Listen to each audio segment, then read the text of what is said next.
ಹುಬ್ಳಿಯಲ್ಲಿ ನೆನ್ನೆ ಆದಂಥ ಇದೊಂದು ಬರ್ಬರ ಕೃತ್ಯ. ದುಡ್ಕೊಂಡು ತಿನ್ನೋದಕ್ಕೆ ಅಂತ ಬಂದಿರೋ ಒಂದು ಕುಟುಂಬ ರೀ.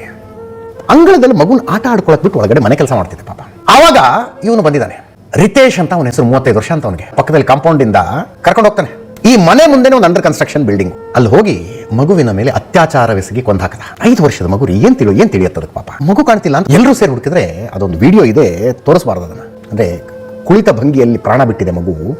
ಯಾರೋ ನೋಡಕ್ ಹೋದ್ರೆ ವಿಡಿಯೋ ಮಾಡ್ಕೊಂಡು ಹೋಗಿ ಮಗುವಿನ ಮೂಗು ಹತ್ರ ಬೆರಳು ಹಿಡಿದು ನೋಡ್ತಾರೆ, ಉಸಿರಾಡ್ತಿದ್ಯಾ ಅಂತ. ಇಲ್ಲ, ಸತ್ತೋಗಿತ್ತು ಮಗು. ಹುಬ್ಬಳ್ಳಿ ತುಂಬಾ ಪ್ರತಿಭಟನೆ ಸ್ಟಾರ್ಟ್ ಆಗ್ಬಿಡ್ತು ನೆನ್ನೆ. ಅವನ ನಮ್ಮ ಕೈ ಕೊಡಿ ಅಂತ, ನಮ್ಮ ಮುಂದೆ ಹೊಡೆದಾಕಿ ಅವನನ್ನ ಅಂತ. ಗಾಂಜಾ ಗಿರಾಕಿರಿ, ಅವ್ನು ದುಡಿಮೆ ಇಲ್ಲ ಏನಿಲ್ಲ. ಬಿಹಾರದಿಂದ ಬಂದಿದ್ದ ಅವನು. ಈ ತಾರಿಹಾಳ ಅಂಡರ್ ಬ್ರಿಡ್ಜ್ ಕೆಳಗಡೆ ತಾಡ್ಪಾಲ್ ಹಾಸ್ಕೊಂಡು ಮಲ್ಕತ್ತಿದ್ದಂತೆ. ಪೊಲೀಸರು ನೀನು ಎಲ್ಲಿರ್ತಿದ್ದೆ ತೋರಿಸುವ ಅಂತ ಕರ್ಕೊಂಡು ಹೋಗಿದ್ದಾನೆ ಇವನು. ಪೊಲೀಸನ್ನು ಕರ್ಕೊಂಡು ಹೋಗಿದ್ದಾನೆ ತಾರಿಹಾಳ ಅಂಡರ್ ಬ್ರಿಡ್ಜ್ ಕಡೆ. ಅಲ್ಲಿ ಹೋದಾಗ ಏನೋ ಕೊಸರಾಡದಂತೆ, ತಪ್ಪಿಸ್ಕೊಳ್ಳೋಕೆ ಪ್ರಯತ್ನ ಪಟ್ಟನಂತೆ. ಪೊಲೀಸರು ಗಾಳಿಯಲ್ಲಿ ಗುಂಡು ಹೊಡೆದು ಎಚ್ಚರಿಕೆ ಕೊಟ್ಟರಂತೆ. ಆದರೂ ಓಡ್ತಾ ಕಲ್ಲಲ್ಲಿ ಹೊಡಿಯಕ್ಕೆ ಬಂದಂತೆ.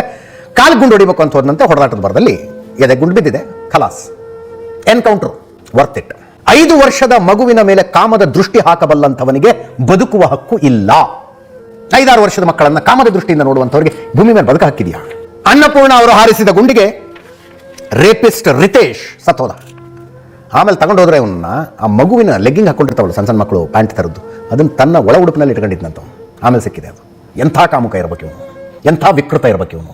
ತಂದೆ ತಾಯಿ ನಡೆದ ಘಟನೆಯನ್ನು ಹೇಳ್ತಾರೆ, ಕರಳು ಹಿಂಡ್ದಂಗೆ ಆಗುತ್ತೆ. ಸಮಾಜ ಹಿಂಗಾಗ್ಬಿಟ್ರೆ, ಅಂದ್ರೆ 5-6 ವರ್ಷದ ಮಕ್ಕಳು ಕೂಡ ಸೆಕ್ಷುವಲಿ ಸೇಫ್ ಅಲ್ಲ ಅನ್ನೋ ಪರಿಸ್ಥಿತಿಗೆ ಸಮಾಜ ಬಂದ್ಬಿಟ್ರೆ ಹೆಂಗ್ರಿ? ತಂದೆ ತಾಯಿ ಕಾಪಾಡ್ಕೊಳ್ಳೋದು ಹೆಂಗೆ ಮಕ್ಕಳನ್ನ?